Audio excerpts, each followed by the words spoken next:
ဟိုးရင်ကရင်ကကြီးမားတဲ့စစ်ပွဲဖြစ်ခဲ့ပြီးတော့ကြော်ကြတဲ့စစ်တီရဲ့ကောင်းနေရဲ့ကိုစီယုံကြီးချက်ရည်နဲ့တက်ခိနေကြတာကြောင့်အခုချိန်ဒီနေရသူမရှိသေးပါဘူးကဘာကြီးရဲ့ကန်တရားကိုဆုံးဖြတ်ပေးမယ်ကာတာနာဓာတ်ရှိ22ချောင်းဟာအရှိတ်ပိုင်းစီလိုပြက်လင့်သွားတာကိုပြနေပြီးလူတယောက်ကဓာတ်တစ်ချောင်းကောက်ရတာကနေဇလန့်ကိုစားထားပါတယ်ပြစရဲ့အတီးကဇက်ကောင်တွေဖြစ်ကြတဲ့ဘလိုက်အဖြစ်ထိုက်ကီဆူရူကီအဖြစ်အရီမာခီဇာမီအဖြစ်မေတိုမွန်မဲအဖြစ်ဆာကူယာထိုက်ကီအဖြစ်အကွာယာနဲ့ဆာရာဟီမီအဖြစ်အကာနဲတို့ကိုပြစအဆမ်းမှတင်မိတ်ဆက်ပေးထားပါတယ်ပြစဲအဆမှာဘလိုက်ကဂျော်တယာစီလမ်းလျှောက်လာရင်လမ်းလဲမှာဓာတ်တစ်ချောင်းစိတ်နေတာကိုတွေ့လိုက်ရပြီးဓာတ်ကားနဲ့အယောင်ထွက်လာတာကြောင့်အံ့ဩနေခဲ့ပါတယ်အဲဒီချိန်လူတယောက်ကအော်ခေါ်လာခဲ့ပြီးတော့သူဟာဓာတ်ဆရာကြီးတွေထဲကတယောက်ဖြစ်တဲ့ဆူရူကီဆာမဖြစ်တဲ့အကြောင်းမိတ်ဆက်လိုက်ရင်ဘလိုက်ရှိမှရှိနေတဲ့တစ္ဆာဓာတ်ကိုထားခဲ့မလားသူနဲ့တိုက်မလားဆိုပြီးမိတ်ကြီးခွဲနေပါတယ်ဘလိုက်ကဓာတ်ကိုဆွဲယူလိုက်ပြီးတော့သူ့ရဲ့ဓာတ်ဖြစ်သွားပြီးလို့ပြောလိုက်တဲ့အခါဆူရူကီကခုန်ချလာပြီးဓာတ်နဲ့ခုတ်လိုက်ပြီမဲ့ဘလိုက်ကအချိန်မကလိုက်ရင်တစ္ဆာဓာတ်ဆိုတာပါလဲလို့မေးလိုက်ပါတယ်ဒီတစ္ဆာဓာတ်ကတာမန်ဓာတ်မဟုတ်ပဲဓာတ်ကိုကိန်းတဲ့လူတိုင်းဟာအမျိုးအစားဆောင်တဲ့စွမ်းအားတွေရကြပြီးကျန်တဲ့ဓာတ်တွေစီကနေအတိမဲ့ပြုတ်ခံရတာမို့တိုင်းပြည်တစ်ခုလုံးအုပ်စိုးနိုင်တဲ့စွမ်းအားရှိပါတယ်ဂျပန်ဒီဘီလုံးကိုအုပ်စိုးလို့ရမယ်စွမ်းအားဆိုတာကြတော့ဘလိုက်ကပြောသွားပြီးသူဟာဘရင်တစ်ပါးဖြစ်ချင်နေတာမို့ဒီတစ္ဆာဓာတ်နဲ့စွမ်းအားကြီးတဲ့ဒီတိုင်းပြည်ရဲ့ဘရင်တစ်ပါးဖြစ်လာရမယ်လို့អော်လိုက်ပါတယ်ဆူရူကီတိုက်ခိုက်တာတွေကိုပြန်လဲကာကွယ်ရင်ဓာတ်တစ်ချက်အဝိမှာတော့တစ္ဆာဓာတ်ရဲ့စွမ်းအားကပြင်းတာကြောင့်ဆူရူကီကလွင့်ထွက်သွားခဲ့ပါတယ်ဆူရူကီရဲ့မျက်နှာတက်ဓာတ်ကိုချိန်လိုက်တဲ့အခါလက်မြောက်လိုက်ပြီးသူအခုထိမသိချင်းတဲ့ကြောင့်ပြောလာတာမို့ဒါဆိုရင်သူကပို့ပြီးတန်ပါတယ်လို့လက်ခံပေးရင်ချမ်းသာပေးမယ်ဆိုတဲ့ဘလက်ရဲ့စကားကြောင့်သူလက်ခံတယ်လို့ဆူရူကီကအော်ပြောလိုက်ပါတယ်ဒီလိုနဲ့ပြဆက်ကမြင်ကွင်းတစ်ခုပြောင်းသွားပြီးရှင်ချီကူမာရှိတဲ့ခေါင်းဆောင်တွေထဲကအကျဉ်းဆုံးဖြစ်တဲ့ခီဇာမီကိုသာတတ်နိုင်ရင်တော့အဲ့နေရာကဘလိုက်အတွက်ပဲလို့ဆူရူကီကရှင်းပြနေပါတယ်ဆူရူကီလည်းဘရင်ဖြစ်ချင်တာပဲမလားဆိုပြီးဘလိုက်ကမေးလာတော့ဓာသမားတွေကြောင့်တိုက်ပွဲကြောင့်ရှုံတဲ့သူဟာအသက်ပေးမလားလက်အောက်ထဲဝင်မလားဆိုတာကလွှဲရင်မရှိတဲ့အကြောင်းဆူရူကီကပြောလိုက်ပါတယ်တကယ်လို့ဘလိုက်တာဘရင်ဖြစ်လာခဲ့ရင်သူ့ကိုဝင်ကြီးနေရထားပြီးဖို့တောင်းစစ်လိုက်ပြီးထားပေးမဲ့ဆိုရင်တော့ပလေပေါ်ရောက်တဲ့အထိလက်ဖောက်ပေးမဲ့လို့ဂတိပေးလိုက်ရင်တက်ဆက်ကမြင်ကွင်းတစ်ခုပြောင်းသွားပါတယ်ဘလိုက်နဲ့ခီဇာမီတို့တိုက်ပွဲမှာဘလိုက်နိုင်သွားပြီးဘလိုက်ဟာနာရူတိုထဲလိုမျိုးတရားရည်အိတ်တိတ်ကျွေးလိုက်တာကြောင့်ခီဇာမီကကုတ်ကက်ချင်သားတာမို့ဘလိုက်ရဲ့နောက်လက်ခွင့်ရဖို့အတွက်တောင်းဆိုလိုက်ပါတယ်ခီဇာမီကသူတို့မွေးရမြစ်ဖြစ်တဲ့ရှိဘူးယာကိုတမူထူးချနေတဲ့ဘလူးကောင်းတွေစီမှာရှုံသွားတာအကြောင်းထွက်လာရပြီးချီချီကူမာနေရတဲ့အကြောင်းပြောပြလိုက်တော့နောက်သွားမယ့်နေရာကရှိဘူးယာကဘလူးကောင်းတွေကိုနိုင်နှင်းဖို့ပဲလို့ဘလိုက်ကပြောလိုက်ရင်ကြားစရာနောက်မြင်ကွင်းတစ်ခုပြောင်းသွားပါတယ်ရှေ့မှာဖြစ်ခဲ့တာတွေကပထမအခန်းပဲဖြစ်ပြီးအခုလာမယ့်ဒုတိယအခန်းမှာတော့ဘလက်ရဲ့ကောင်းမှုကြောင့်စီလုံးသွားတဲ့ရှိချီကူအဖွဲ့နဲ့ရှိဘူးယာကိုတိမ့်ပိတ်ထားတဲ့ဘလူးကောင်းအဖွဲ့တို့ရဲ့တိုက်ပွဲပဲဖြစ်ပါတယ်ပထမဆုံးတိုက်ပွဲကတစ္ဆဖော်သားတဲ့မိုးမဲနဲ့ခီဇာမီတို့တက်ရမှာဖြစ်ပြီးမိုးမဲကမတိုက်ခိုက်ချင်တဲ့အကြောင်းပြောလိုက်ရင်ဒီဓာတ်ဟာသူမိဘစီကနေမလို့ချင်းပဲရခဲ့တာမို့တိုက်ပွဲထဲမပါချင်းပဲပနေရတဲ့အကြောင်းပြောပြနေပါတယ်ဆာကူယာကပြဆက်တရုတ်ဆောင်တဲ့နေရာမှာနာမည်ကြီးပြီးအမြဲကောင်မလေးတွေနဲ့ပျော့ပြည်လုံနေတဲ့ကောင်လို့သိထားပေမဲ့တရုတ်ဆောင်ကတော့အရန်ကောင်းပါတယ်အခုပြဆက်တဲ့ကမိုးမဲဟာဆိုရင်စရိတ်နဲ့မျိုးနဲ့ကာရီတာဖြစ်တာကြောင့်တရုတ်ဆောင်ဖို့ခက်ပေမဲ့ဝင်းဇလန်ထဲအတိုင်းပြည့်စုံအောင်ဆာကူယာတရုတ်ဆောင်နိုင်ပါတယ်မူမဲကခုတ်ဆင်းလာခဲ့ပြီးတော့ခီဇာမီကိုဓာတ်နဲ့ဝင်ခုတ်လိုက်တဲ့အချိန်မှာပဲပြဆက်ရဲ့ရာဟာဆယ်နေတုန်းအချိန်ကိုပြန်ရောက်သွားပါတယ်ရာဟာဆယ်ကိုလာကြည့်နေတဲ့ကာပူရာကီရဲ့ဘေးကိုရိုက်တာကဝင်ထန်လိုက်ရင်တရုတ်ဆောင်ကောင်းတဲ့ဆာကူယာနဲ့မိတ်ဆက်ပေးတာကြောင့်ကျေးဇူးတင်နေပါတယ်လာလာလိုက်နဲ့တက်တက်လုံနေတဲ့ရိုက်တာကပြဆက်စီကန်းတွေကိုတေဂီယူမဆိုင်ပဲဖန်တီတော့မယ်လို့ထင်ခဲ့တဲ့အကြောင်းကာပူရာကီကပြောတော့သူလည်းအဲ့အတိုင်းလုံနေတာဖြစ်ပြီးလိုအပ်တာတွေလောက်ပဲပြပြသွားဖို့စိတ်ကူးရှိတယ်လို့ရိုက်တာကဆိုပါတယ်လာလာလိုင်းကတရုတ်ဆောင်နေကောင်းတဲ့ဆိုပေမဲ့ဆာကူယာကလည်းတမူထူချနေပြီးမူရင်းဇလန်ထဲကဇက်ကောင်ကိုအပြင်ဖက်ဆွဲထုတ်လိုက်တယ်လို့မျိုးတရုတ်ဆောင်နိုင်စွမ်းရှိတာကြောင့်လာလာလိုင်းဖက်ကလူတွေတောင်သူ့စီကနေတင်ယူစရာအများကြီးရှိနေခဲ့တာကိုတတိထားမိကြပါတယ်အကွာနဲ့အရီမာတို့လည်း professional center မို့ကာပူရာကီရဲ့ဇက်ကောင်ရွေးချယ်တာကိုယုံကြည်ပေမဲ့မေတိုကိုတော့တိတ်နားမလဲနိုင်ပဲဖြစ်နေပါတယ်နာမည်လည်းမကြီးသလိုတရုတ်ဆောင်ဆွမ်းရည်ကဝိုင်းရင်းတင်နဲ့ရှင်လို့မရတဲ့အပြင်ဒီနေ့ချုပ်မြင်ဒရမာထဲကသူ့ရဲ့တရုတ်ဆောင်ချက်ကိုကြည့်လိုက်တော့ဒီကောင်လေးနဲ့မဖြစ်တော့ဘူးလို့ထင်ခဲ့ပေမဲ့ကာပူရာကီရဲ့အသည့်ဆိုတာကြောင့်ထည့်ပေးလိုက်ရတာလို့ရိုက်တာကပြပြနေပါတယ်ပါရမီတစ်ခုခုရှိလို့ထည့်ပေးလိုက်တာလားဆိုတဲ့ရိုက်တာရဲ့စကားကိုညင်းလိုက်ပြီးကိုကြီးကိုတိုင်ကိစ္စကြောင့်ထည့်ပေးလိုက်ရတာလို့ပြောရင်လွတ်နေတဲ့နေရာရှိရင်ကိုအသည့်ကိုထည့်ပေးချင်တာကပုံမှန်ပါပဲလို့ကာပူရာကီကဆိုပါတယ်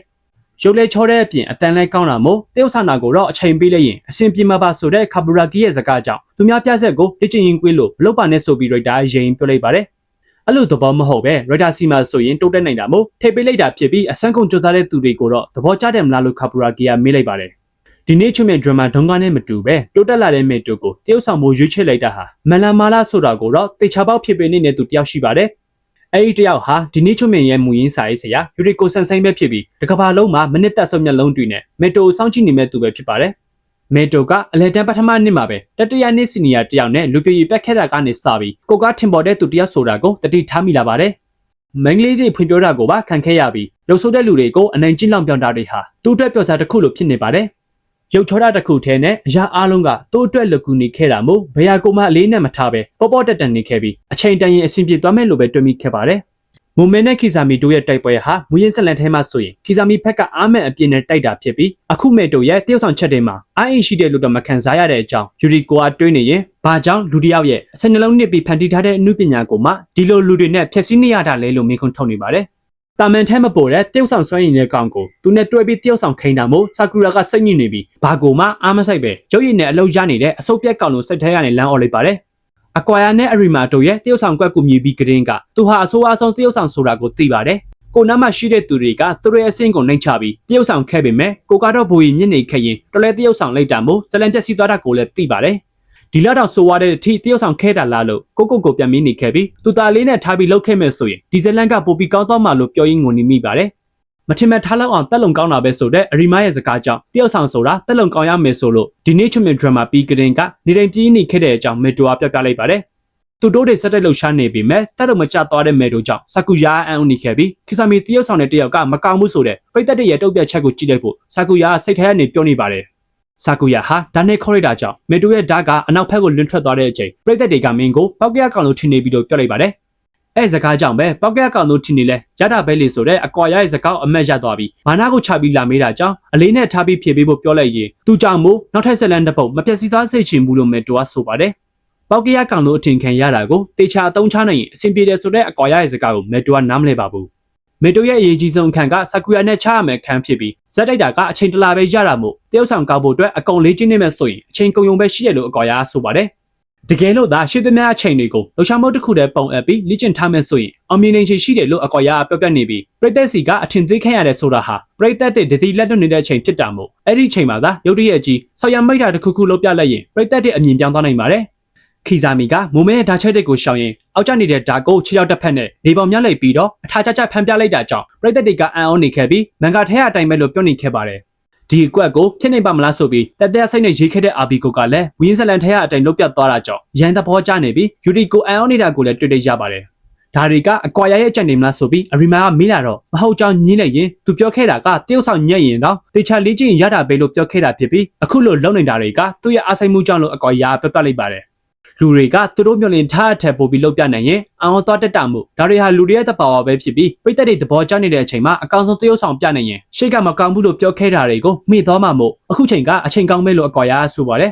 ်ပရိသတ်တွေလိုချင်တာကတရုတ်ဆောင်ကွက်ဖြစ်တာမို့ဘာမှမဟုတ်တဲ့လက်မေးပြက်ကွက်တွေလာလုံးနေတာကအတိတ်ပဲမရှိဘူးလို့ဆာကူယာကပြောနေခဲ့ပြီးအခုလာမဲ့ဇက်ကွက်ကဆွမ်းအားကြီးတဲ့ရန်သူကိုတတိရှိရှိရှုံးနိုင်သွားတဲ့ခီဆာမီရဲ့ဇက်ကွက်ဖြစ်တာကြောင့်မေတိုအတွက်အကောင်ဆုံးပြစရာဇက်ကွက်တစ်ခုပဲဖြစ်ပါတယ်သူရှိမှရှိနေတဲ့တရုတ်ဆောင်တွေအကုန်လုံးကပြင်းထန်တဲ့ခန်းစားချက်ကိုထမင်းစားရည်သားလို့ထုတ်ပြနိုင်ပေမဲ့သူတို့နဲ့ရှိရင်အဆင့်တစ်ကောက်လုံးတယ်လို့မေတိုဝါတယောက်တည်းပြောရင်စိတ်သက်ကြနေပါတယ်။အကာနဲလိုမျိုးဇလန်တစ်ခုလုံးကိုတုတ်သက်နဲ့ရအောင်ကလည်းသူကတုံးအားလွန်နေတာကြောင့်မလုံနိုင်ပဲခီဆာမီဆိုတဲ့ဇက်ကောင်ကဘလို့လူမျိုးလဲဆိုတာကိုတော့အခုထိမသိသေးပါဘူး။ကိုအထင်သေးတဲ့ရန်သူကိုအစင်းကုန်တိတ်ခိတ်တာတောင်ရှုံးနေသေးပြီးဘာကြောင့်သူ့လိုမျိုးတနာဖို့ကောင်းတဲ့ရုပ်ဖြစ်နေရတာလဲလို့ထက်ကမမေးရင်မေတိုဟာသဘောပေါက်လာပါတယ်။ကိုတန်မာတယ်လို့ထင်နေပေမဲ့တကယ်ကပြောညက်နေတာတွေရုရှာမုံတိခံရပြီးရေချင်းမရှိဘူးလို့လောင်ပြနေတာတွေကခံရခက်မဲ့ဆိုတော့သူသိတာမို့အခုတော့သူလုံးဝနားလဲသွားပြီလို့မေတိုကမျက်ရည်ကြိုင်ပြောလိုက်ပါတယ်ရုတ်တရက်သက်ဝင်လာတဲ့မေတိုရဲ့သေဆောင်ချက်ကိုဆာကူယာတတိထားမိလိုက်ပြီးမျက်လုံးထဲကနေခံပြတဲ့ဆိုတဲ့ခန်းစားချက်တွေကပရိသတ်တွေစီရောက်တဲ့အထိပြင်းပြင်းထန်ထန်တောက်လောင်နေပါတယ